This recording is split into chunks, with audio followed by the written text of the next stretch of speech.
I don't know that this is a true story, but I'm going to tell it anyways because I'm a good Baptist preacher.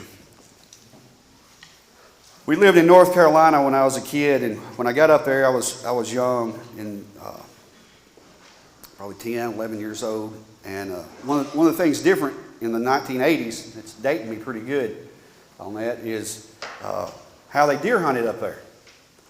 They had these huge kennels and all these bloodhounds, and they would get these dogs out and they would chase the deer, and they would get in their cars and their trucks. And in North Carolina, you can shoot from the road. You can't shoot across the road, but you can shoot from the road. So they get behind those deers and they would chase them all over the country and have their radios calling to everybody and their guns out, and people would be sitting on the porches with their guns out. Well, one of the guys that was big into that kennel and hunting deer, he had got too old to get out there and walk and run and do all those things. So he just liked to listen sometimes.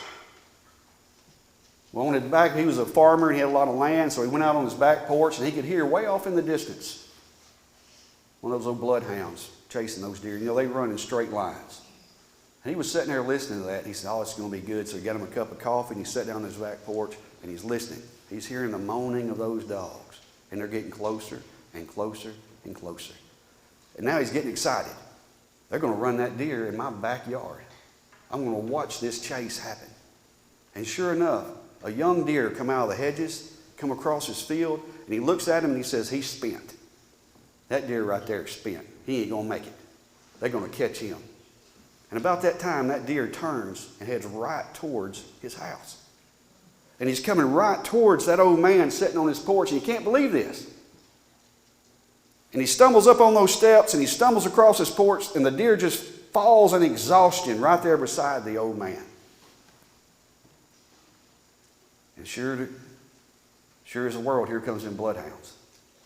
You can see them coming across the field, and they hit with that deer turn, and they're coming. That vicious pack of hounds is headed straight towards that house. That deer hears them getting close, and his legs begin to tremble. And he's trying to get his footing up. And he's shaking. And he ain't going to make it. And he wobbles his way over to that old man. And he places his head right in between the legs of that guy. And that old man said this, when that deer counted on my strength to save him, I picked that deer up to my chest up high in the air, and I began stomping hound dogs from one side of that porch to the other. Lost sinner, are the hounds of hell after you tonight? Get to Jesus. Because you get to his hands, and no man can pluck you out. Rely on the strength of Christ. Rely on the strength of Christ. Brother Carter.